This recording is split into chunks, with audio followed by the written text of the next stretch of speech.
আসসালামু আলাইকুম everyone, welcome back to my channel. আবারও চলে আসলাম আপনাদের মাঝে আরও একটা ভিডিও নিয়ে। আর ভিডিওটা শেষ পর্যন্ত দেখার অনুরোধ রইল। প্লিজ আপু ভাইয়েরা একটা লাইক দিয়ে ভিডিওটা দেখা শুরু করবেন। আর আমি ব্লগ বাই সাথী ঢাকা থেকে বলছি। আর এটা হলো আমার স্বপ্নের বাড়ি। গ্রামে ছোট কুড়ে ঘরে ছিলাম কোনো একদিন, যে স্বপ্নের বাড়ি ছিল যে কোনো একদিন যে একটা বাড়ি হবে। যাই হোক, জীবনযাপন করে ছোট ঘরে কুড়ে ঘরে থেকেই মানুষ হয়ে বড় হয়েছি। আর আজ স্বপ্নের বাড়িটাই আপনাদের মাঝে শেয়ার করব। এখনও যখন এই ভিডিওটা করা হয়েছে তখন ভালোভাবে আর কি কমপ্লিট হয়েছিল না। যাই হোক, এখন কমপ্লিট হয়ে গিয়েছে, কিন্তু এখন আর ভিডিওটা দিতে পারছি না। কিন্তু এটা হলো অনেক আগের ভিডিও। তো এই ভিডিওটা ছিল তাই সেটা একটু আপনাদের মাঝে শেয়ার করতেছি। আমার স্বপ্নের বাড়ি, আমার ছোটোবেলার কুড়ে ঘরে মানুষ হয়ে যাওয়া সে মানুষটা আজ সুন্দর একটা মনের মতো একটা বাড়ি করেছে। আর এই পাঁচতলা ফাউন্ডেশন দিয়ে এই বাড়িটা করা হয়েছে। তাই পাঁচতলা ফাউন্ডেশন দিয়ে করা হলে এখনও উপরে কমপ্লিট করার মতো এখনও তৌফিক আল্লাহ দেয় নাই। যখন দিবে তখন পাঁচতলা করব ইনশাল্লাহ। আজ ছোট করে একটা করেছি বাড়িটা। যাই হোক, মনের মতো হয়েছে। আপনাদের যদি পছন্দ হয় অবশ্যই কমেন্টে জানাবেন, আর কমেন্টে জানিয়ে বলবেন যে কেমন হয়েছে আমার স্বপ্নের বাড়িটা। আমার হাজব্যান্ডের পরিশ্রম আমার পরিশ্রম মিলেই এই বাড়িটা হয়েছে। আর পরিশ্রম ছাড়া কখনো কোনো দিনও কোনো কিছু করা যায় না, সফলতা পাওয়া যায় না। তা যাই হোক, যেমন আমি ইউটিউবেও কোনো সফলতা পাচ্ছি না, যাই হোক আমার পরিশ্রম হয়তো বা কম হচ্ছে তার জন্য। ইনশাল্লাহ কোনো একদিন পাবো। আর গত ভিডিওতে আমি বলেছিলাম যে আমি সফলতা পাচ্ছি না, আমার ভালো ভিউ হচ্ছে না। এগুলো বলার পরে অনেক আপুরা আমাকে অনেক সুন্দর সুন্দর কমেন্ট করেছে, আর অনেক আমাকে উৎসাহ করেছে আর কি কাজ করার জন্য ইউটিউবে। আমার কাজ করার মন মানসিকতা চলে গিয়েছিল, কিন্তু আপুদের এত সুন্দর সুন্দর কমেন্ট পেয়ে আবার আমার খুবই ভালো লাগছে, মনে চাচ্ছে আবারও কাজ করি। যাই হোক, কোনো দিন যদি সফলতা পাই আল্লাহ আমাকে ধৈর্য দিক, আমি এই ধৈর্য নিয়েই কাজ করতে চাই। আর এই স্বপ্নের বাড়িটাই আপনাদের মাঝে তুলে ধরেছি আজকে। আর এটা হলো আমার হাজব্যান্ড, আর ভিডিওটা অন্য একজন করে দিয়েছে। তা আমার হাজব্যান্ড গিয়েছিল বাইক নিয়ে। আর ওই যে ওয়ার্ড্রোবটা দেখা যাচ্ছে, ওয়ার্ড্রোবটা কিন্তু আমাদেরই। আমরা ওখানে একটা রুম খালি রেখেছি, আর সবগুলো রুম ভাড়া হয়ে গিয়েছে। এখন পুরোটাই কমপ্লিট হয়ে গিয়েছে আর কি বাড়িটা। তা পাঁচতলা ফাউন্ডেশন তো কমপ্লিট, পাঁচতলা কমপ্লিট হয় নাই আর কি, মানে একতলা পুরোটাই কমপ্লিট হয়েছে। তা ওই যে ওয়ার্ড্রোবটা একটা রুম রেখেছি আমরা থাকার জন্য, ওই রুমটার ভিতরেই আমরা ওয়ার্ড্রোবটা রাখবো। আর খাটও পাঠিয়ে দিয়েছি আমাদের ঘরে যেটা ছিল, আগেও আমি একটা ভিডিওতে বলেছি। তাই আমার এই যে হাজব্যান্ড ছাদ থেকে একটু ঘুরে গেল সবাইকে আর কি দেখানোর জন্য। আমি বলেছিলাম যে একটু ভিডিও করে নিয়ে এসো, আমাকে কয়েকটা আপু বলেছিল আর কি আমার বাড়িটা দেখানোর জন্য, তার জন্য আর কি আমি ভিডিওটা করেছি। তা যাই হোক, আপুরা যদি দেখে এই ভিডিওটা তো অবশ্যই দোয়া করবেন আর বলবেন যে বাড়িটা কেমন হয়েছে। আর এই যে খাট, আর এই খাটটা আমাদের ঘরেই ছিল আগে, আর ফ্যানও নিয়ে গিয়েছে। আর এই জাজিমটা আর কি ওখানে বানিয়েছি, আমরা নতুন করে বানিয়ে নিয়ে গিয়েছি। আর আগের যে জাজিম ছিল সেটা ঘরেই রেখেছি। আর যাই হোক, বাড়িটা দেখালাম। যদি ভালো লাগে অবশ্যই একটা ভালো কমেন্ট করবেন। আর এখানে আমরা মশলাটা ব্লেন্ডার করব, তার জন্য আর কি করতেছি। আর আদাটা ব্লেন্ড করে নিয়েছি, আর আদা অল্প ছিল দেখে আর কি, আর এর আগেরও ব্লেন্ড করা ছিল, সব মিলে একসঙ্গে রেখে দিচ্ছি। আর এখন আমি রসুনটা ব্লেন্ড করে নিব, রসুনটা সুন্দর করে ব্লেন্ড করে নিয়ে আর কি রেখে দিব। আর অনেক বেশি পরিমাণ যদি একসঙ্গে ব্লেন্ড করে রাখা যায় তাহলে কিন্তু ভালো হয়, কিন্তু আবার অতিরিক্ত করে রাখলে কিন্তু সেই মশলাতে গ্যাস্ট্রিকের প্রবলেম দেখা দিতে পারে। তা অতটা বেশি আবার করি নাই আমি। এখানে হাফ কেজি আছে, হাফ কেজি আমি ব্লেন্ড করে রেখে দিয়েছি।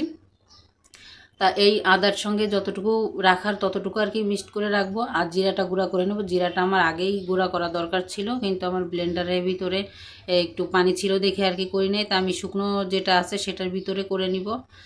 আর যতটুকু আছে রসুন ততটুকু আলাদা রেখে দিব। তারপরে এই যে জিরাটা আর কি ব্লেন্ড করে আমি গুঁড়া করে তারপরে আমি ওটার সঙ্গে মিশিয়ে রাখবো, তাহলে ভালো লাগবে। আর যদি শুধু গুঁড়া দেওয়া হয় তাহলে কিন্তু বেশি লাগে মশলা। আর আমরা হিসাব করে চলবো, এটাই তো স্বাভাবিক। হিসাব করে, নারীরা যদি হিসাব করে না চলে সংসারে আয় বরকতটা কিন্তু কম হয়। হাজব্যান্ডের দায়িত্ব সংসারের ভিতরে ইনকাম করা, আর আমাদের নারীদের দায়িত্ব হিসাব করে চলা। আর নারীরা হিসাব করে চলবো, এটাই তো স্বাভাবিক, তাই না? আর নারীরা যদি হিসাব করে না চলে সংসারের বরকতটা কোথার থেকে আসবে? আর এই যে যতটুকু বেশি ছিল, এটা মানে আদা ছিল না দেখে ওইটুকু একটু আলাদা করে রেখেছি। আবার পরে যখন আমি আদা নিয়ে আসবো তখন আমি আদা ব্লেন্ড করে ওটার সঙ্গে মিশিয়ে নিব।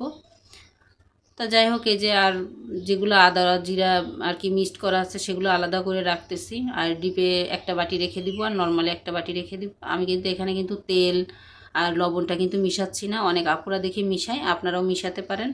তা আমি ওইভাবে রেখে দিলাম। আমার আল্লাহর রহমতে কখনো কোনো দিন নষ্ট হয় নাই।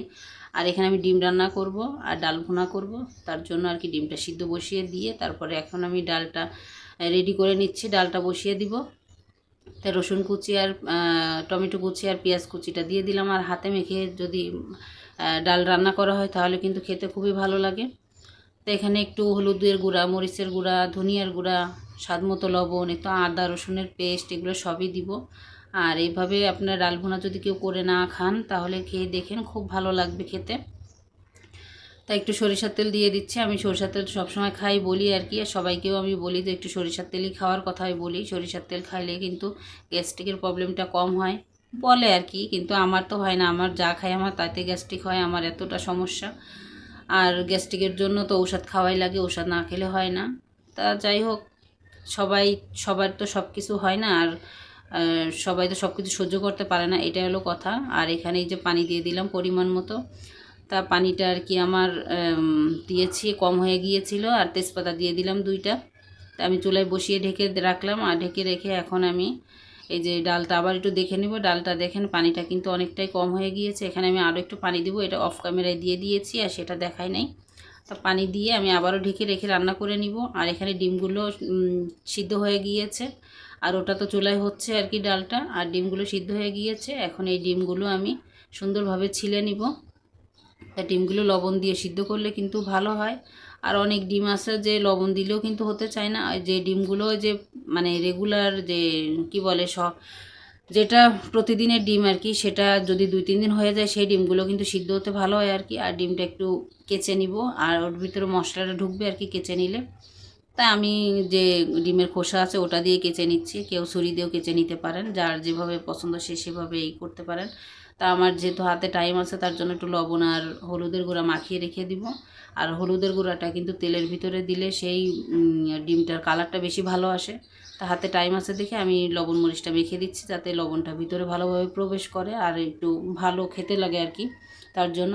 আর আস্ত ডিমের থেকে কিন্তু কেটে ডিম রান্না করলে বা ভেজে ডিম রান্না করলে সেটা আমার কাছে বেশি ভালো লাগে। তা আমার ডালটা প্রায় হয়ে আসার মতো হয়ে গিয়েছে। তা যাই হোক, ডিম এক সময় আমরাও অর্ধেক করেই খেতাম, ভালো লাগতো খেতে। এখন আর খাই না, এখন একটা করেই খাওয়া পড়ে।